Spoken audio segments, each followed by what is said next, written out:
Hey guys, it's Penelope in London. I'm back today to read part 4, chapter 4.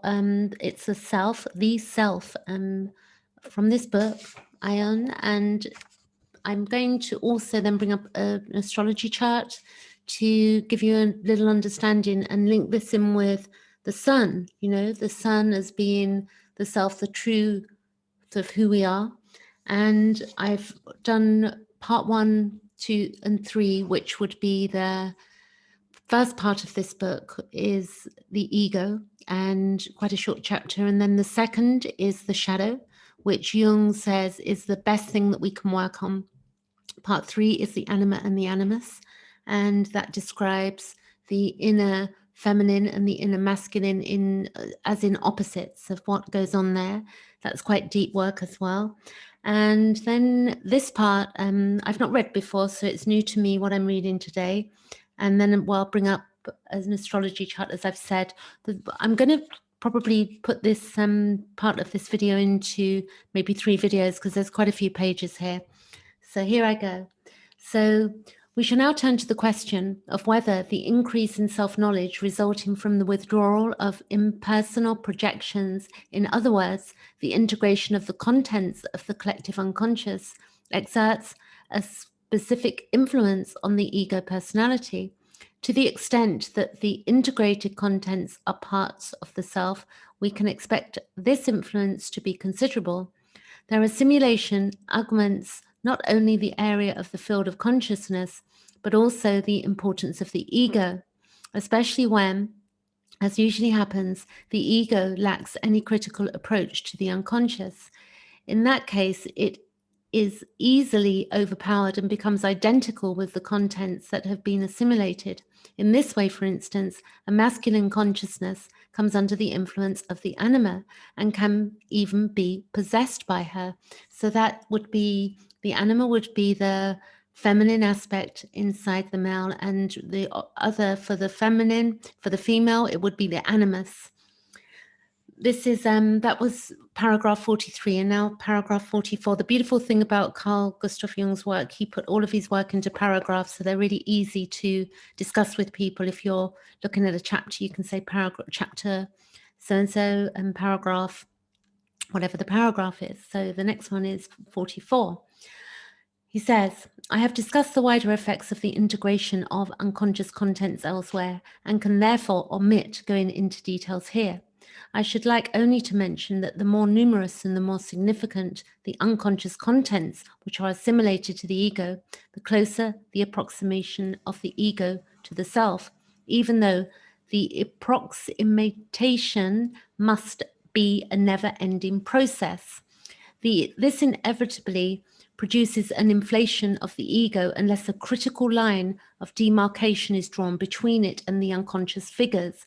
But this act of discrimination yields practical results only if it succeeds in fixing reasonable boundaries to the ego and in granting the figures of the unconscious, the self, anima, animus, and the shadow, relative autonomy and reality of a psychic nature. To pathologize this reality out of existence either is ineffectual or else merely increases the inflation of the ego. One cannot dispose of the facts by declaring them unreal.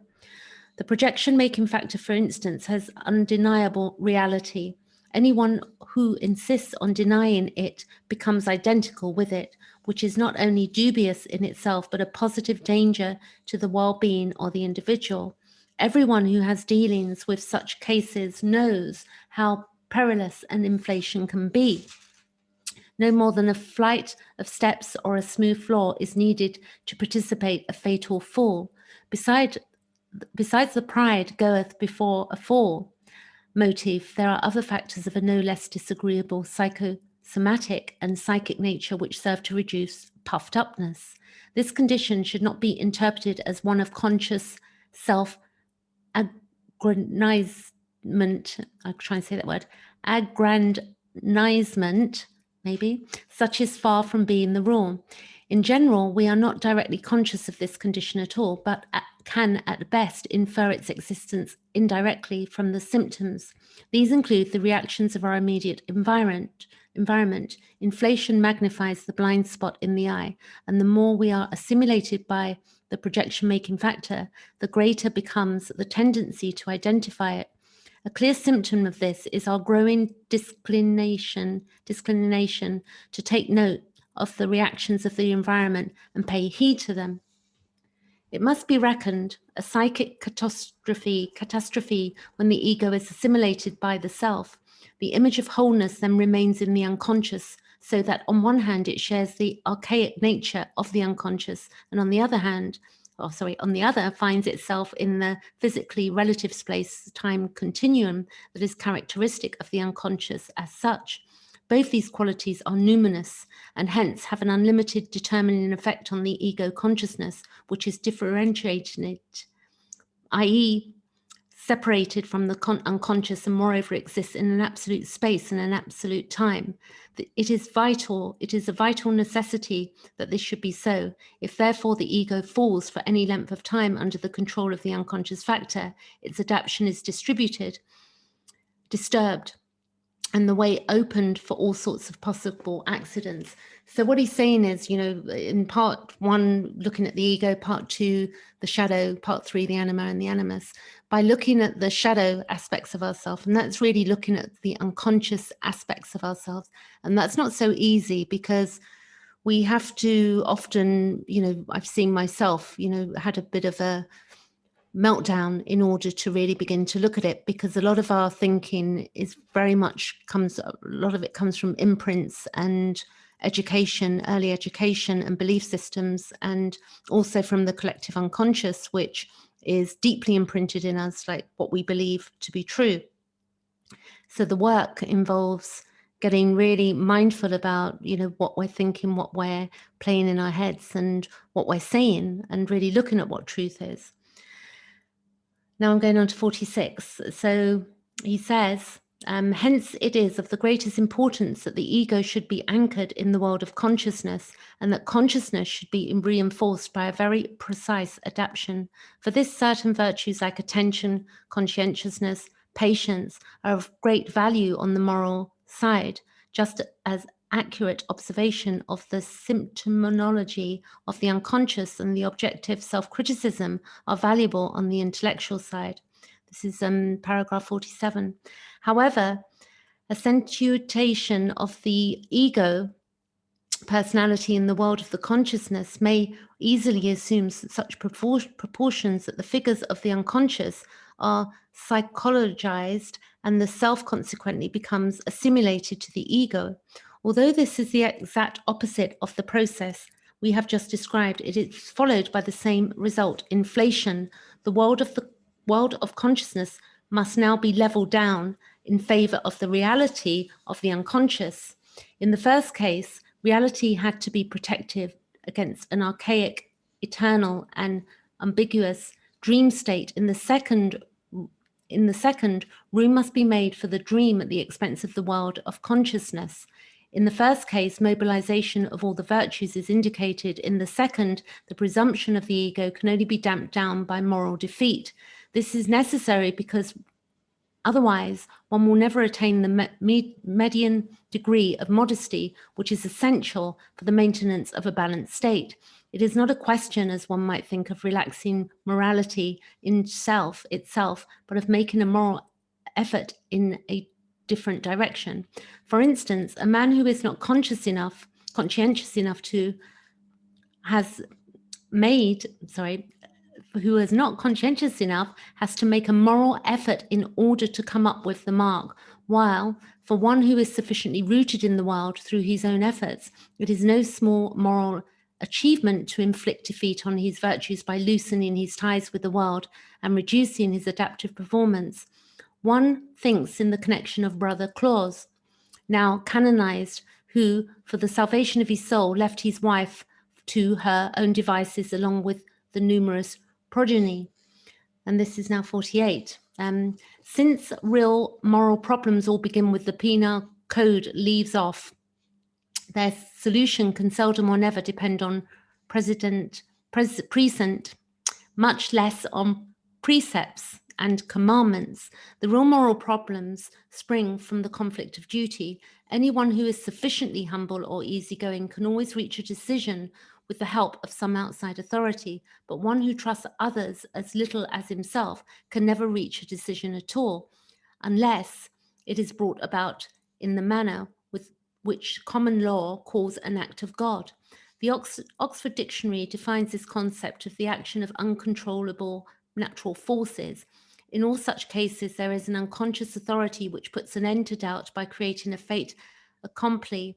In the last analysis, this is true also of those who get their decision from a higher authority, only in more veiled form. One can describe this authority either as the will of God or as an action of uncontrollable natural forces. Through psychologically, it makes a good deal of difference how one thinks of it. The rationalistic interpretation of this inner authority as natural forces or the instinct satisfies the modern intellect, but has the great disadvantage that the apparent victory of instinct offends our moral self-esteem. Hence, we like to persuade ourselves that this matter has been decided solely by the rational motions of the will.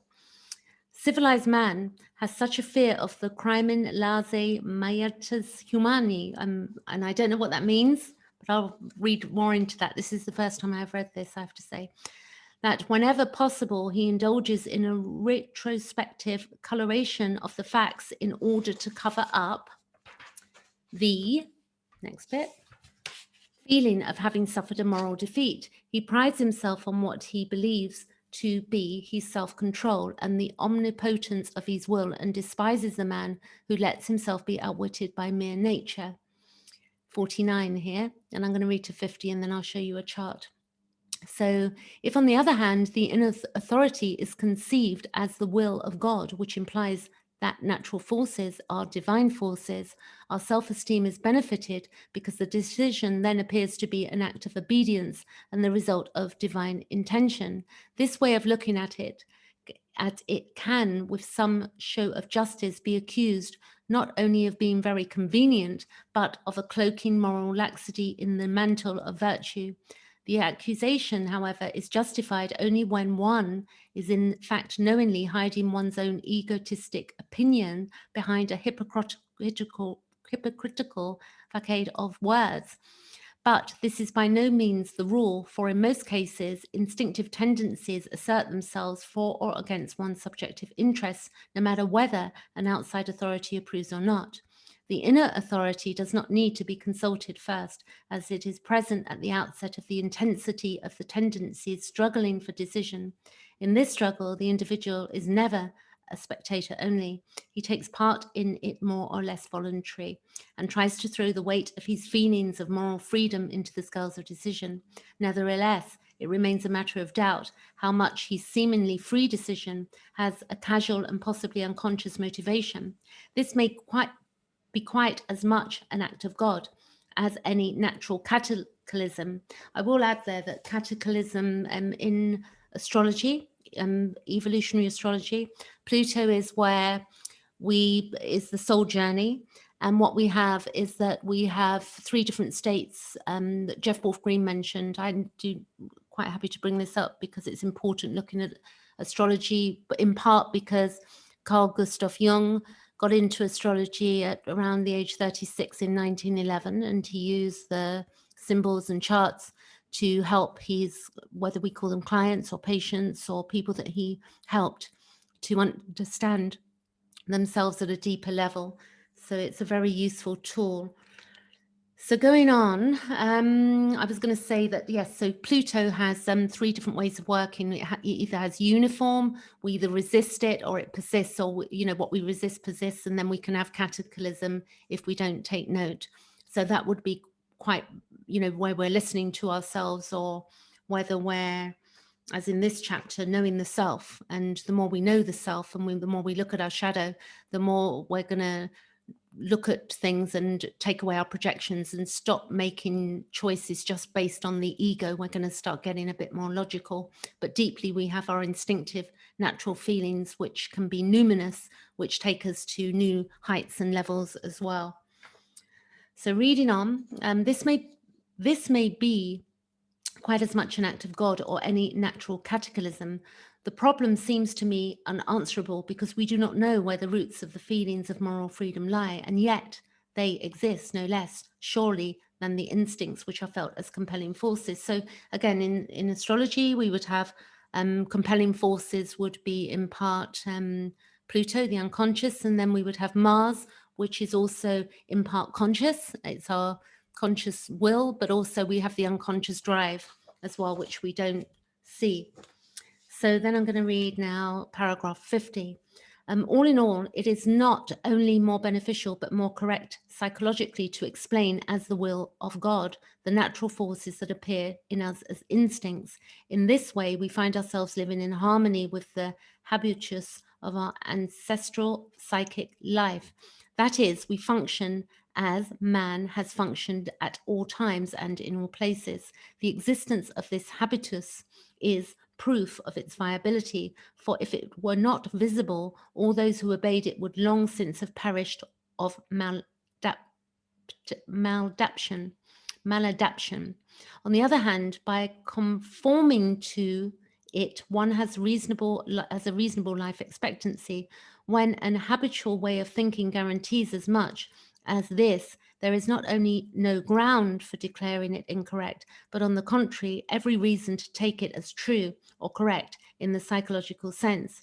Psychological truths are not metaphysical insights, they are habitual modes of thinking, feeling, and behaving, which experience has proved appropriate and useful. So I'll go on further with this. I will mark the videos so you'll be able to follow this through. This will be part 1 of chapter 4. Now what I'm going to do is do a new share, and I'm going to share my chart. So what you can see here is my natal chart at birth, and what you can see is that if I show you, I'm going to get my pointer. If you take your own chart, if you've got your time and date of birth, many people have, but time is more tricky for many of us. But if we can get, we do need our time of birth to know the houses that the planets fall in. If we don't have the time, we're not going to know what houses the planets fall into, because we have the ecliptic and we have the rising sign that changes every 2 hours. You can see that I'm 27 degrees of Scorpio. And if we look then to the sun, my sun is in Gemini at 0 degrees, just here. And then I would look, to understand myself more. The moon would be quite the ego self, the emotional ego self. And the sun would be my true self. And the sun would be is aspected. So we could, to dig and to understand ourselves, if I expand this chart slightly, this here is all transposed up here. So if you can go to astro.com, by the way, to get this chart, and you can put in your details. But if I look at my sun here, then this chart tells me what my sun is up to. So my sun conjuncts my Mercury. I can read this quite easily. If you're into astrology, you may be able to as well. So my sun, you see here, it's conjunct my Mercury here. It's within a conjunction because of the degrees. So my sun is conjunct Mercury. My sun is also conjunct my Mars, my sun and Mars, because there's 5 degrees, 6 degrees between them. So they're conjunct. I've got a sextile and a semi-sextile. So again, we can see the sun, that's to my Jupiter. So you can look here what my sun, it goes up to Jupiter just here. That's 30 degrees. And then we've got, do pull up your own chart. This is fascinating because then you can start reading the aspects. It's a beautiful lesson for all of us. And then I have to Saturn, sextile, so Saturn. So my sun is 60 degrees to my Saturn there. And then we have Saturn, and then we have, it's opposite my Neptune. This has been, this is something that I've had to work on, that my sun opposition to my Neptune has been quite a tough one for me. So then we got the sun conjunct my North Node. That's my path in life. Sun conjunct my North Node. And then we have, I could go through it all, Sun conjunct the North Node. And then I've got its opposition to my south node, and then sextile to my Chiron, which is the wound, 60 degrees. And then I've got conjunct my Juno here. This is actually not Juno. This is, let me just see there. It's conjunct Jung. But actually, there's an asteroid called Jung, would you believe? So we're reading Jung. You can bring up and look where it is in your chart. So my sun is on top of that asteroid. I'm quite pleased with that. And then we have also it's opposing my MAC. So it's opposing my ascendant. And then it trines my MC, which is the highest point in the chart. Here to do with my work. So I want to read this as well that's helpful, but first I'm going to stop share. No, I'm not going to do a new share, and I'm going to bring up this laminated page. So this laminated page is brilliant. So this is today, and right now we can see that the sun is at 14 degrees of Sagittarius, and the sun, it's in Sagittarius, and then we've got also the moon right now is 20 degrees of Leo, so we're all wanting to be seen, but we can feel a bit insecure, and all of these inside of the way the planets are speaking to each other. So we've got a lot going on, but I'm not going to read this chart today. I will say that Mars is just about to hit Eris, which is she's to do with you know, the disorder in the world. Like somebody was telling me about Eris earlier. This is also, you know, quite deep stuff. Actually, we've got Chiron that's going to go direct in the coming week as well, which is good because it's been retrograde for months. So let me just show you this, and I want to show you the moon move as well with my solar fire, because I love it. You can see the chart move. So the sun is personality, its expression, and its life force. And the moon is our driving force. It's our ego. The north node is our future direction and environment. And the south node here, you know, is our past. So the south node is the past and environment and where we've been in the past. Mercury is our communication and thinking. And you can see Mercury today is here. It's just going to be coming up to conjuncting the sun.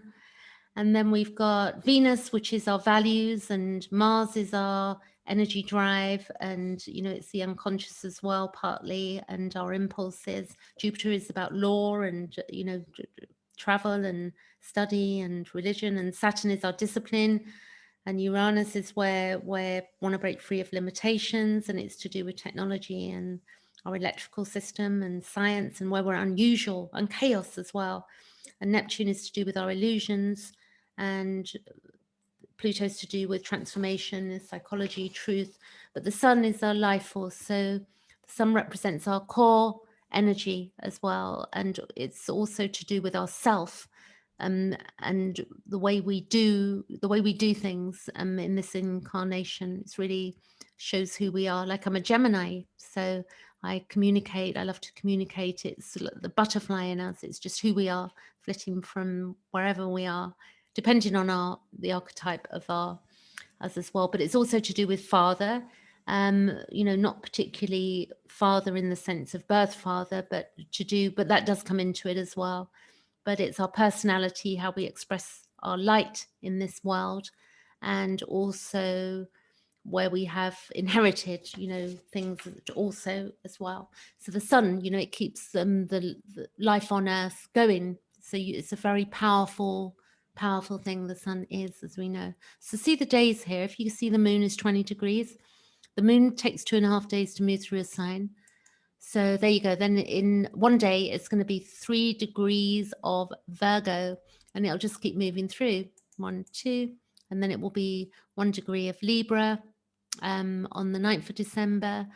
So we've got a lot going on. I'll do more chart work. I'm not going to bring too much chart work into this video because I'm reading from the book here, which I'm going to now go back to new share and go back to the book.